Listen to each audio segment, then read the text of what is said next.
जल प्रवाह पावितस्थले कलेवलम्ब्य लम्बिताम्बुजङ्गमालिका। महात्म का चौथा अध्याय पंचमी तिथि। कल तीज और चौथ दोनों ही इकट्ठी थी, आज पंचमी हो गई है और आने वाला त्योहार वीरवार को अष्टमी, अहोई अष्टमी। नारद जी बोले, ऐसा कह करके भगवान विष्णु मछली का रूप धारण करके कश्यप की अंजलि में गए।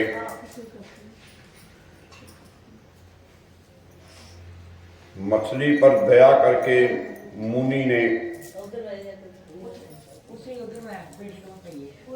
कश्यप ऋषि जी ने उनको कमंडल में डाल दिया। जब वो कमंडल से भी बड़ी होती दिखाई दी तो उसने कुएं में डाल दिया। जब वो देखा ये कैसी मछली है, ये कुएं में भी नहीं समारी, कुएं से ही बड़ी हो गई, तो उसने कुएं से निकाल के तालाब में डाल दिया। एक तालाब में डाल दिया, वो फिर तो तालाब में बहुत बड़ी होगी, तो तालाब में भी नहीं समाई। फिर उसको समुद्र में डाल दिया। तब मत्स्य रूप, मछली का रूप धारण करने वाले भगवान शंखासुर राक्षस को मारते हुए अपने हाथ में दबा करके बद्री का वन चले गए। वहां सब ऋषियों को बुला करके भगवान बोले, जल के भीतर वेद जो है निमग्न हो गए हैं, अब आप उन्हें ढूंढ लो और शीघ्रता पूर्वक जल में से निकाल करके अपने अपने रहस्यों के समेत ले आओ। तब तक सब देवताओं के साथ मैं प्रयागराज में निवास करूंगा। तो नारद जी बोले, तब तपोबली उन मुनियों ने बीज और यज्ञ के साथ, मंत्रों के साथ वेदों का उद्धार किया। उन ऋषियों में से जिसने भी जो वेद निकाला, जो कागज जिसके हाथ लग गया, वो वेद उसी ऋषि के नाम से प्रसिद्ध हो गया। ये उसका वेद है। पीछे सब मुनि मिलकर के प्रयागराज को गए और प्राप्त हुए वेद ब्रह्मा के साथ विष्णु भगवान को अर्पण किए। संपूर्ण वेदों को पाकर ब्रह्मा जी ने प्रसन्न होकर के ऋषियों के साथ अश्वमेध यज्ञ किया। यज्ञ के अंत में देवता, गंधर्व, पन्नग, गुह्यक पृथ्वी पर दंडवत होकर के प्रणाम करने लगे। तारा है स्वराजमाना, प्रभु हमको वितारो। तारा है स्वराजमाना, प्रभु हमको वितारो। हमको वितारो प्रभु, हमको वितारो। हमको वितारो प्रभु, हमको वितारो। तारा है सारा जमाना, प्रभु हमको वितारो। सारा जमाना, प्रभु हमको वितारो। तो देवता बोले कि हे देवादिदेव, हमारी प्रार्थना को सुनो। ये हमारी प्रसन्नता का स्थान है, इसे तुम वरदान दे। हे रमापते, ब्रह्मा जी ने इस स्थान में नष्ट हुए वेद पाए और हमने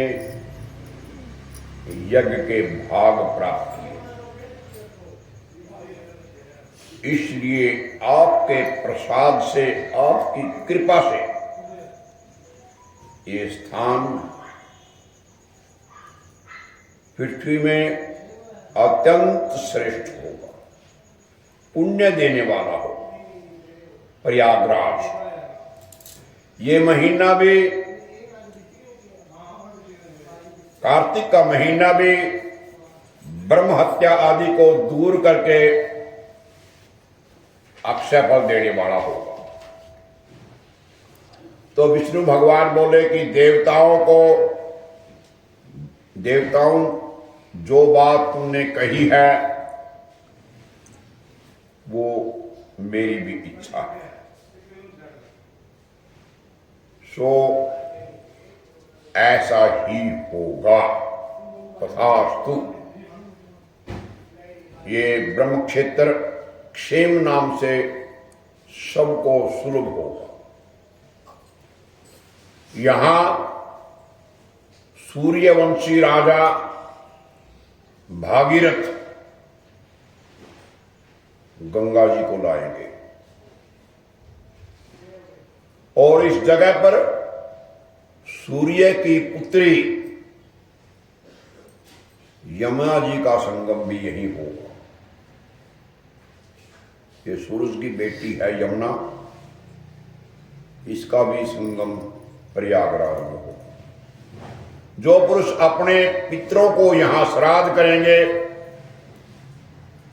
उनके पितृगण मेरे स्वरूप को ही धारण करेंगे। मकर संक्रांति यानी कि माघ के महीने में जो प्रातःकाल स्नान करने से उनके दर्शन मात्र से ही स्नान करने वाले के संपूर्ण पाप ऐसे नष्ट हो जाते हैं जैसे सूर्य से अंधेरे का नाश हो जाता है, और उनको मैं सालोक्य, सामीप्य, सारूप्य इन 3 प्रकारों से ही मुक्ति प्रदान करता हूं, कर्म से देता हूं। हे मुनियों, मैं सर्वज्ञ रूप से बद्रिकावन में सदैव निवास करता हूं। जो फल और स्थान 100 वर्षों में मिलता है वो तुमको वहां एक दिन में ही प्राप्त हो जाएगा। उस स्थान के दर्शन करने वाला मनुष्य जीवन मुक्त हो जाते हैं। तो सूत जी कहने लगे कि विष्णु भगवान देवताओं से ऐसे कह करके ब्रह्मा जी के साथ वहीं पर अंतर्ध्यान हो गए। इंद्र आदि देवताओं ने भगवान विष्णु की स्तुति की। नटवर नागर नंदा भजोरे मन गोविंदा, नटवर नागर भजोरे मन गोविंदा। इंद्रादि देवता भी वहां अंशों से यहां रह करके अंतर्ध्यान हो गए। जो मनुष्य शुद्ध चित्त से इस पवित्र कथा को सुनते हैं उनको प्रयागराज बद्रिकावन में जाने का फल मिलता है। और विष्णु भगवान की जय।